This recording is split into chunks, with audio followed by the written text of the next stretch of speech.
And here we go with what will undoubtedly be a thrilling steel cage match. And there are few things more unforgiving than the cold steel of a cage match.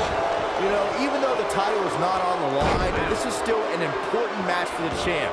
He can't afford to show any weakness here.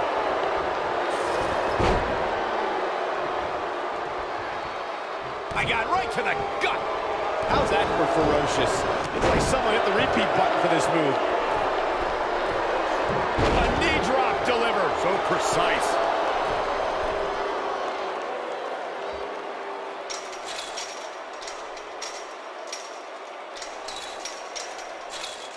We talk about how important stipulations are in a steel cage match. If superstars sign a contract where the only way to win is escape the cage and have both your feet touch the floor, the competitors must have a plan. Especially since you have to be comfortable trying to escape through the cage door as you do climbing over the top of the cage and vice versa.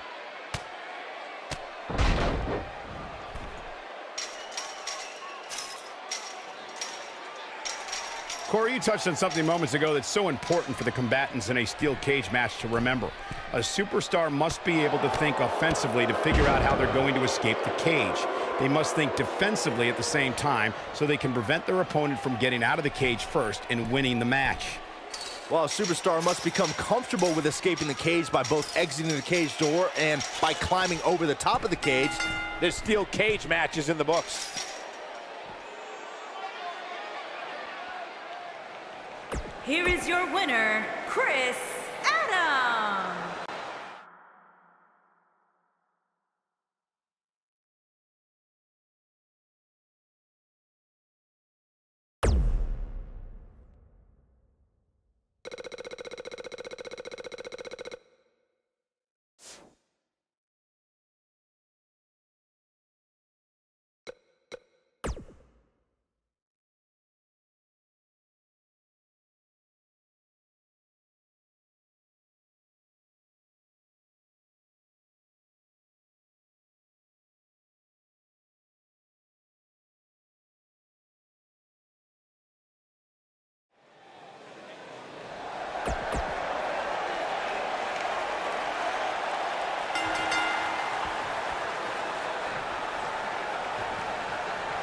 Singles action is underway, and in this one, I wouldn't attempt to predict what's going to happen.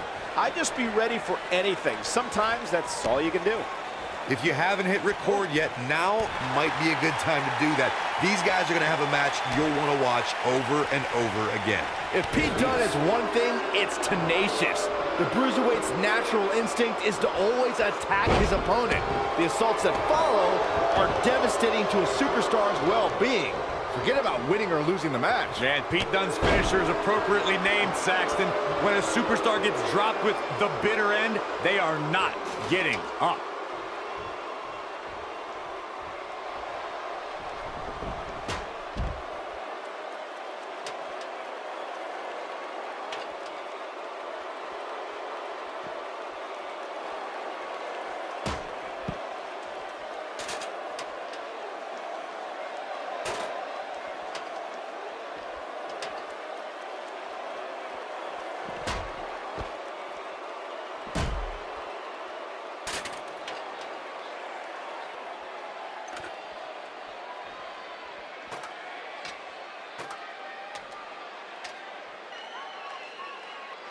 I'd say every superstar remembers their first match on Raw, but for Pete Dunne, Byron, his first match has a little extra special meaning as it took place in his home country of England. Well, not only that, Michael, but Pete Dunne also walked away from that match with a decisive victory over the WWE Cruiserweight Champion at the time. Pretty impressive, if you ask me.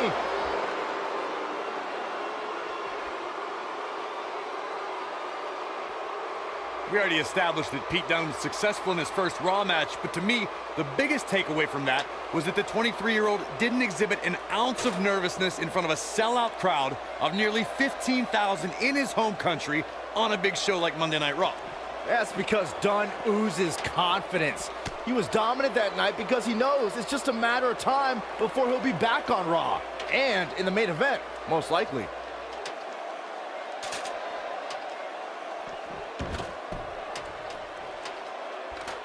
Looks like he's going to try to win this thing right here. Yeah, but setting up the ladder is only half the battle, Michael. You know that. Yeah, okay.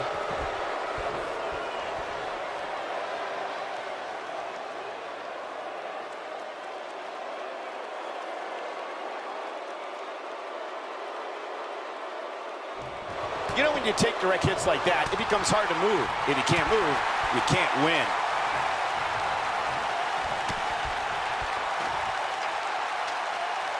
So much force behind that power bomb. I guess, a punishing strike. he's on the defensive here. To be expected, though. It's not like he's in there with a slouch, guys. And knowing him the way I do, I'm willing to bet he thought he was going to get through this match unscathed. But that obviously is not the case here.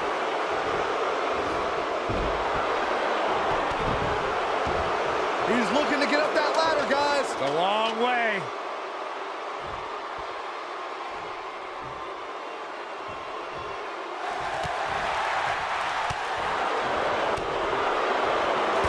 Is all about the intimidation. He's a man of few words, but actions like holding that United Kingdom Championship in his teeth as he glares at his competition down the ramp sends a message to his opposition. That message is you're about to become the recipient of a pummeling courtesy of the Bruiserweight.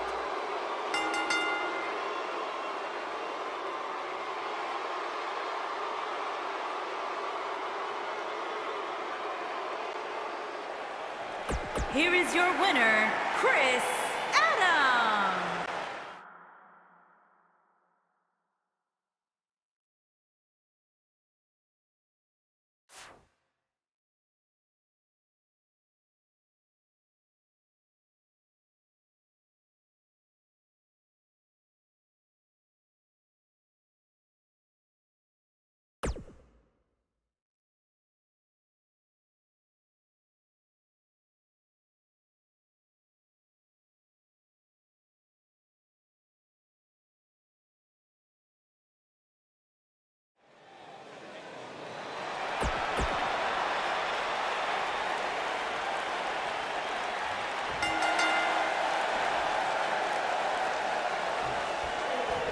And there's the bell.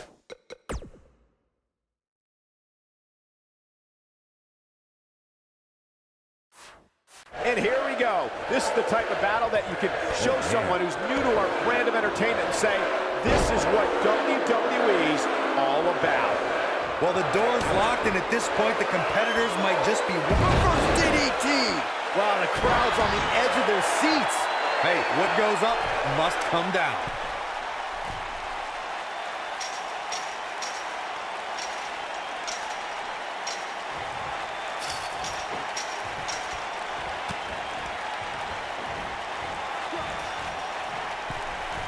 And now he goes for it a second time.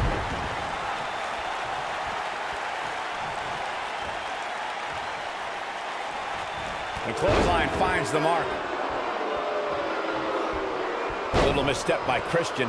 I fully expect him to bounce back, though. This is the type of one-on-one atmosphere where he thrives. Yeah, he's taking on some offense here, but that's to be expected, especially considering who he's in the ring with. The good news for him is that he doesn't appear to have taken too much offense up to this point, but that can obviously all change here. Oh, and a strong Irish whip.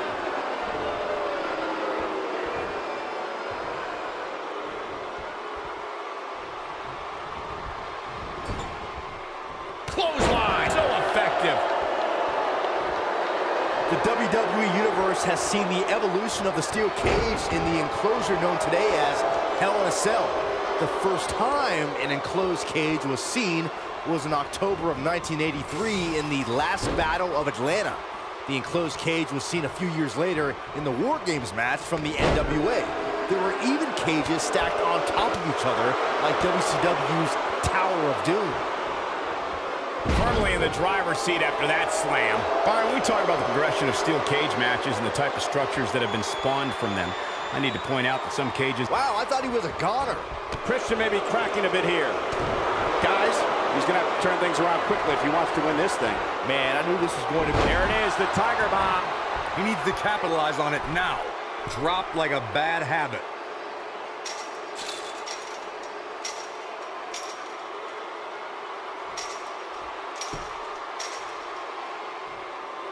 Who knows what's going to happen? This match could go anywhere.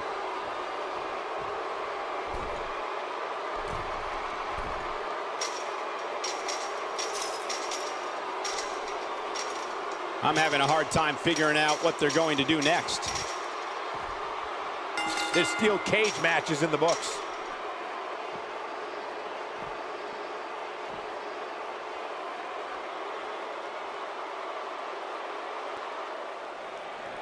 Here is your winner, Chris Adams.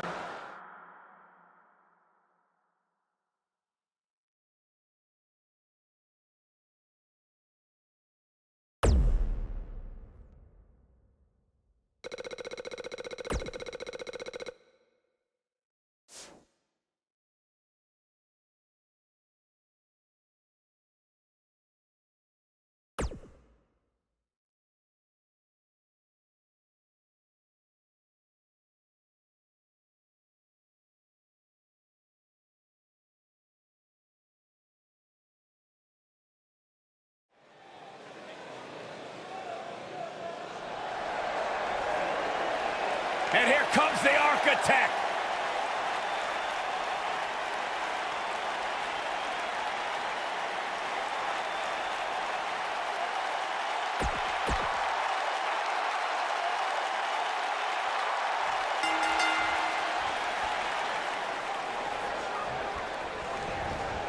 The time for talking. He's not going to go quietly. No superstar worth his salt ever does. His chest may be black and blue after this. Seth Rollins getting ready. Yeah, right to the back of the neck. Nice. Shut it down. Seth Rollins really needed this break. But what can he do with it? Hip attack.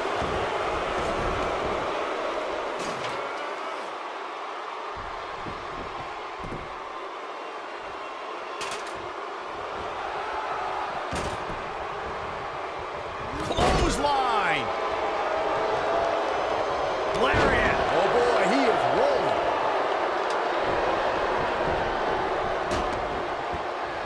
Look at this. He's going back to an old friend with that one. Seth Rollins in some trouble here, but he's very aware of who he's in there with and what he has to do to rebound. Yeah, but if you count him out now, guys, you'd be making a very big mistake. Mark my words.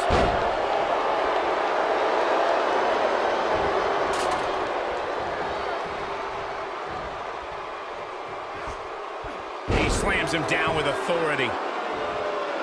Uh-oh, he's in trouble here. Stay down, man.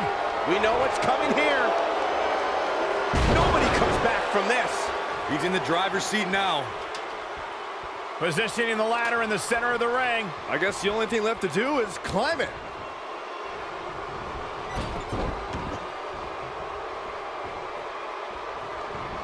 There he goes, crashing to the floor.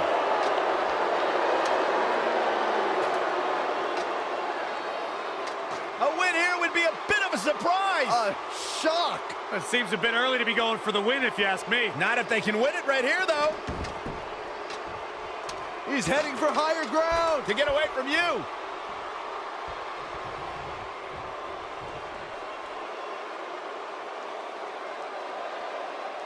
Just like many children around the world, Seth Rollins idolized Sting growing up. And to be honest, why wouldn't you?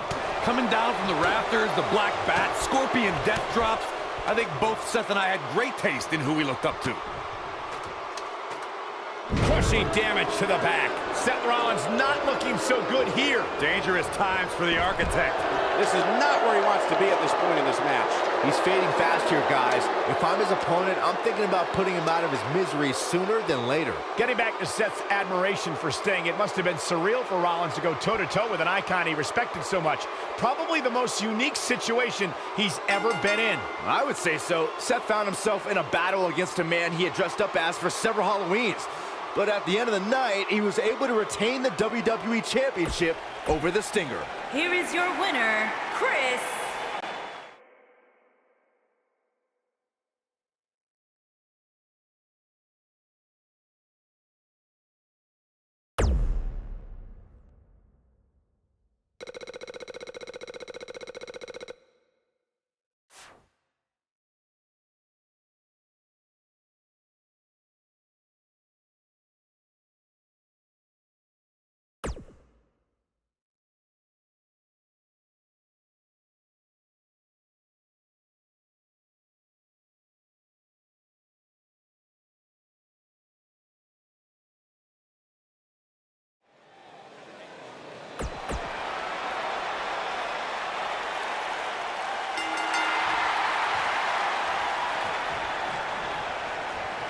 Clothesline! And we're underway. Looking at these two men, I don't think there's going to be anything traditional about this one-on-one matchup. And there are few things more unforgiving than the Styles Clash! I think this is the beginning of the end, Michael. Talk about getting knocked into the middle of next week.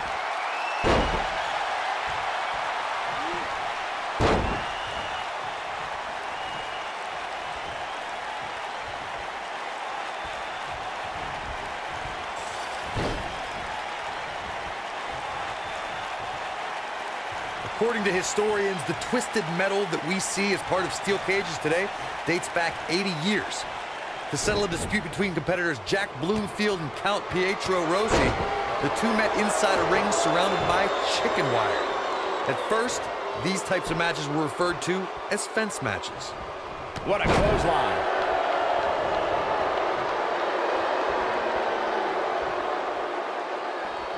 Corey, you gave us an impressive history of the origins of the steel cage match.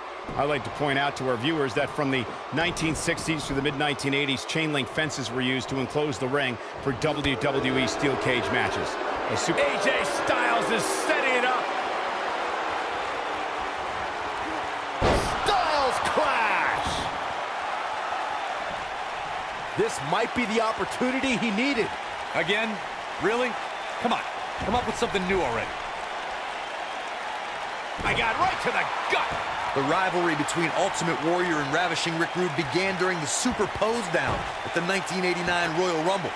Then it progressed to where both superstars battled over the Intercontinental Championship. At SummerSlam 90, the rivals met inside a 15-foot-high steel cage for the WWE Championship. Victory could be achieved by pinfall or escape from the cage.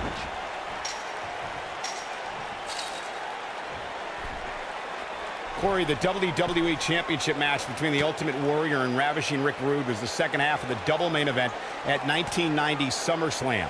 The rivalry between the Warrior and the Ravishing One was so heated that no one knew what to expect once the two men were able to battle inside a steel cage, which at the time was the most grueling match in all of WWE. The Ultimate Warrior dominated early on with his incredible strength. Rick Rude turned the tables and used the steel surroundings to his advantage. At one point, Rude dove from the top of the cage onto the Warrior. But after the Warrior's signature Gorilla Press Slam, the Ultimate One climbed over the cage and retained his WWE Championship.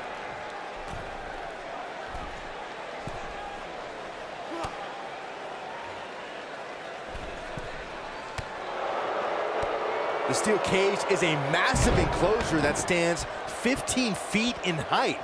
For almost 35 years, a select group of high flyers have taken their aerial assaults to greater heights. And when I say that, I mean superstars climb to the top of the steel cage, the real high-rent district, and dive off onto their opponent. And that all started with one man in October of... Yes! Takes it!